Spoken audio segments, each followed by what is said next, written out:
bagsak o sa bulsa ng upuan ng eroplano. Para sa kaligtasan ng lahat, ipinagbabawal ang paglalagay ng mga paradang sa ulo ng lagayan o sa ilalim. Gutom agad yan.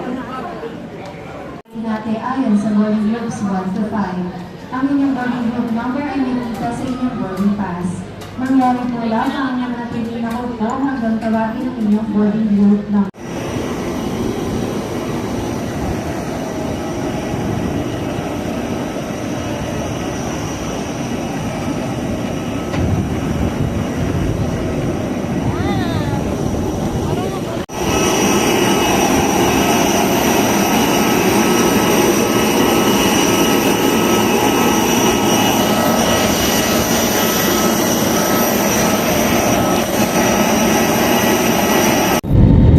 Dahil sa 2 hours na delayed namin sa Kawayan, bali nakarating kami dyan sa Manila ng 2 o'clock. So ang connecting flight namin to Manila to Hong Kong ay 3:15. So ang nangyari, nila kami ilipat sa ibang oras kasi nung dumating kami, close na yung boarding. So kaya ayan, yung video ko dyan ay medyo madilim na. Inabutan kami ng gabi.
Yung excited siyang kunin yung luggage namin sa conveyor, pero ang ending, nawawala yung luggage namin dyan. So, kaya sobrang stress kami pagkarating.